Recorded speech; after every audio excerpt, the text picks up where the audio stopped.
Pasal 31 Ayat 1 Undang-Undang Dasar 1945 yang menyatakan setiap warga negara berhak mendapat pendidikan.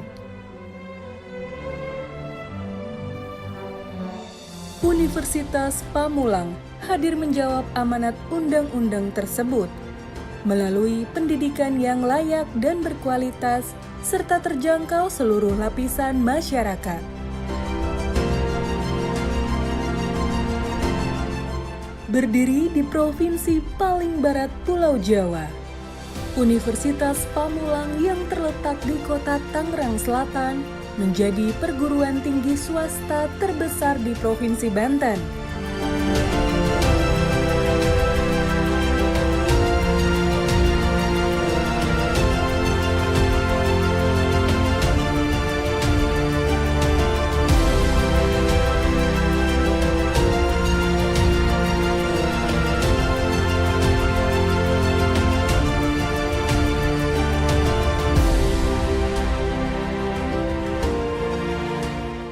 Universitas Pamulang berdiri sejak tahun 2000 oleh Yayasan Primajaya dan akhirnya alih kelola oleh Yayasan Sasmita Jaya pada tahun 2004 yang dipimpin oleh Dr. Honoris Causa Dr. Andes Haji Darsono.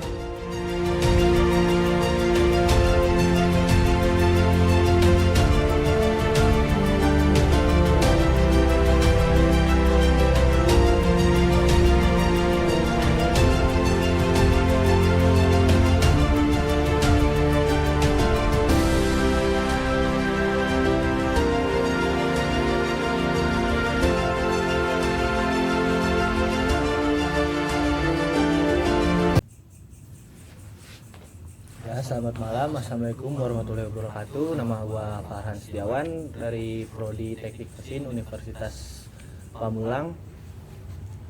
Gua bersama Yaspi, sama beliau Yaspi, teman SMP gua ya. Kebetulan ini punya hobi yang sama lah, cuman dia lebih sering aja. Kita ini pengen ngobrolin tentang adventure. Sebelumnya mending kita kenalan dulu sama beliau. Oh Boleh diperkenalin dulu. Oke, teman-teman semua. Jadi nama gua Muhammad Yaspi. Kebetulan gua pernah sekelas bareng sama Pale waktu di MTS. Terus setelah itu juga kita pendidikannya terpisah. Gua di Jawa Timur, si Pale ini masih di daerah Cibinong lah, dekat-dekat rumahnya gitu. Kebetulan selama gua di Jawa Timur tuh ya gue juga lumayan tertarik lah sama dunia-dunia petualangan. Jadi dulu tuh awal-awalnya tuh ya naik gunung, mencoba walaupun masih belum ada pengetahuan tentang itu. Dan kemudian tuh waktu COVID mungkin 2002 akhir ya, kita naik bareng itu ya. Naik bareng ke Gunung Gede yang lokasi tuh di daerah Cianjur naiknya waktu itu. Di daerah, kalau Via Putri itu daerah apa ya? Daerah Cipanas ya? Cimacan ya. Oh, Cimacan ya? Iya. Putri. Kan Via Putri. Iya, Putri Cimacan. Oh ya, Cimacan benar. Itu Cimacan. Jadi waktu itu kita pendakian itu ada sekitar 10 orang. 11. Oh, 11. Nambah 1 akhirnya kita. Oh iya benar. Tapi gue mau nanya nih, Pi. Gimana sih awal mula lu suka sama petualangan ini? Entah itu naik gunung, ke pantai, atau cuman jalan-jalan ke curug, atau sekedar di alam lah gitu. Iya. Gimana sih? Coba ceritain dah. Kalau awal-awal sih gue gini ada waktu cabut dari sekolah dulu ya, maklum lah ya. Iya. Gue cabut naik gunung sama teman-teman. Ya waktu itu memang beberapa kali kita cabut itu biasanya ke pantai gitu ya sama teman-teman. Karena waktu itu posisi gue di pondok. Jadi cabut itu ya harus punya waktu yang enak lah. Hari-hari kejepit gitu. kebetulan setelah gue lulus tuh gue lanjut lagi naik gunung diajak di Merbabu di Jawa Tengah. Dari situ gue mulai tertarik tuh, jadi gue naik waktu itu naik Gunung Penanggungan di daerah Mojokerto, habis itu gue ke Merbabu di daerah Magelang. Cuman ya gue keterbatasan dengan alat, terus keterbatasan dengan pengetahuan. Jadi kan kita juga naik gunung kan harus ada persiapan kan, ada persiapan, ada pengetahuan gitu. Terus habis itu gue lanjut kuliah di Jember. Ya gue akhirnya masuk di komunitas pecinta alam lah. Akhirnya gue sedikit banyaknya tuh mengetahui terkait persiapan, terus bagaimana sih kita berkegiatan alam bebas, mendaki gunung, turun gua, terus susur pantai dan lain-lain lah seperti itu. Nggak nyari kitab. Kitab suci kayak Sun Gokong dong. Aduh. Terus dari lu misalnya nih di Jawa Timur ya? Jawa Timur tuh gunungnya kan belum banyak ya. Iya. Banyak yang dari sini ke sana kan. Selama di sana itu sama di Jawa Barat lebih apa ya? Lebih enak mana di trekkingnya aja, di trekking. Kalau trekking sih biasanya setiap gunung tuh punya karakter masing-masing lah ya. Jadi mungkin ada yang gunung itu karakternya bebatuan, ada yang karakternya tanah, apalagi kalau tanah itu misalnya kalau musim hujan kayak lumpur gitu kan. Paling yang jadi perbedaan tuh biasanya dari ininya aja dari tiket. Dari cuaca ngaruh gak sih? Dari cuaca juga ngaruh ya kayaknya. Cuaca kayaknya sama aja dah. Iya. Ya namanya di gunung pasti dingin kan. Cuman yang jadi perbedaan tuh yang setahu gue ya kayak biasanya di Simaksi. Biasanya kalau gunung-gunung di Jawa Barat tuh memang Simaksinya tanda kutip tuh agak sedikit, ya agak sedikit lebih daripada di sana gitu. Daripada di sana. Karena mungkin ada beberapa faktor lah, mungkin menghitung nilai ekonomis yang didapat warga-warga sekitar sana gitu mungkin ya. Cuman kalau perbedaan sih kayaknya ya setiap gunung punya karakternya lah. Iya. Menurut lu nih, tren naik gunung kan mulai rada-rada meredup nih, rada meredup. Nah, itu berdampak positif atau negatif nih kalau? Sebenarnya kalau gue bilang redup apa enggak sih, ya gimana ya, perkembangan zaman sosial media itu kan cepat membawa berita gitu kan, membawa kabar.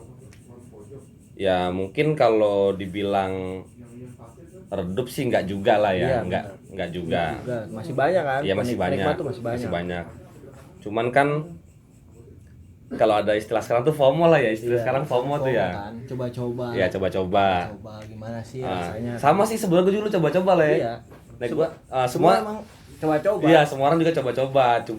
Cuman kan akhir-akhir ini kan ada beberapa kasus kematian tuh ya di olahraga naik gunung ini, hiking lah, olahraga hiking. Banyak lah mungkin kejadian-kejadian yang di Pulau Jawa, gunung-gunung di Pulau Jawa, di Maluku, Gunung Binaya dan lain-lain banyak. Itu tercatat itu bisa ada sekitar mungkin dalam 1 tahun tuh bisa ada 5 kasus kematian, 10 gitu. Nah, cuman yang jadi nilai positifnya itu bagi gue ya Lea. Jadi nilai positifnya tuh anak muda itu bisa mengetahui budaya lah. Artinya kan kita naik gunung itu kan jauh-jauh kan kita belajar sambil melihat gimana sih orang suku ini gitu kan. Udah gitu sisi positifnya tuh ada apa ya, peningkatan nilai ekonomi di wilayah itu gitu loh. Otomatis kan warga-warga yang warga-warga yang di sana sekitar base camp itu kan bisa kebantu kan ekonominya gitu kan. Mungkin kalau negatifnya itu ya gimana ya, kalau kita ngomong negatif itu kan artinya harus ada usaha untuk bukan meninggalkan, jadi kayak usaha untuk menjauhi lah gitu, mengurangi. Satu contoh gini, orang ketika ada kasus orang meninggal di gunung itu kan ada beberapa faktor gitu kan. Mungkin ada faktor musibah, mungkin katakan kalau faktor musibah itu memang ada kecelakaan seperti jatuh dan lain-lain gitu ya. Cuman kan biasanya kasusnya yang ketinggalan oleh teman, terus tersesat dan lain-lain lah ya. Itu kan di komunitas pecinta alam itu juga kan kita diajarkan. Ya diajarkan itu bagaimana sih kita cara survival, gimana kalau kita tersesat, terus bagaimana kita cari jalan keluar. Minimal yang FOMO ini yang ikut coba-coba ini minimal sambil belajar lah gitu loh. Berarti nggak cuma naik seru nih kayaknya nih. Iya. Gue pengen ikut, ajak gue dong gitu. Nah sebenarnya itu yang bahaya sih. Iya. Mungkin kalau ada pendamping oke lah ya. Artinya dia naik gunung pemula atau enggak baru pertama kali naik gunung, 2 kali naik gunung, itu harus ada teman yang mendampingi lah. Teman yang memang sudah sering naik gunung, apalagi di gunung tersebut sudah 3 kali, 4 kali atau lebih, minimal kan dia hafal gitu kan. Terus bagaimana persiapannya kan bisa ngasih tahu juga ke temen yang belum. Cuman kan kalau tiba-tiba naik gunung, ntar kalau ada resiko apa-apa ya udah. Ya udah kita cari-cari. Itu sama juga nyari penyakit sih gitu. Iya. Berarti minimnya pengalaman dan pengetahuan ya. Ya minimal pengalaman dan pengetahuan. Harus didampingi dengan orang yang sudah punya itu. Ya minimal pengalaman dan pengetahuan. Ya sama sih sebenarnya semuanya juga dari nol iya. Nggak mungkin tiba-tiba langsung ngerti gitu kan, langsung tahu, nggak mungkin.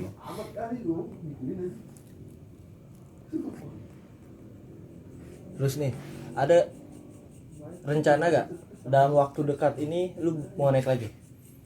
Kalau rencana dalam waktu dekat ini ada sih, cuman itu mungkin sekitar seminggu lagi mungkin. Seminggu lagi? Iya, seminggu lagi. Boleh nih buat teman-teman, kali aja ada yang mau ikut kan? Oh iya. Coba kita kasih promosi dulu. Ya, jadi teman-teman kebetulan saya lagi buka open trip di beberapa gunung di Indonesia, cuman untuk saat ini masih berfokus di wilayah Jawa Barat seperti itu. Untuk minggu depan ini tanggal 28 sampai 31 Juni itu akan melakukan open trip di Gunung Gede Pangrango. Jadi kita nanti melakukan pendakian 3 hari. Untuk pertama kita ke Gunung Pangrango dulu, terus habis itu kita melanjutkan lintas ke Gunung Gede seperti itu. Oke, boleh nih buat teman-teman yang mau ikut, mau join, nanti kontaknya bisa dilihat di deskripsi juga ada. Mungkin ada penutup dari Yaspi buat podcast ini nih. Oh iya, terima kasih banyak nih ya, kita udah diajak ngobrol sama si Pale ini. Ya intinya kita saling sharing aja lah, sharing kita berbagi pengetahuan, berbagi pengalaman lah ya Le ya, berbagi pengalaman. Intinya kita silaturahmi jangan putus. Ada kas 100. Dibasi kayaknya itu mau dibasi ya. Jokes setahun lalu tuh dah.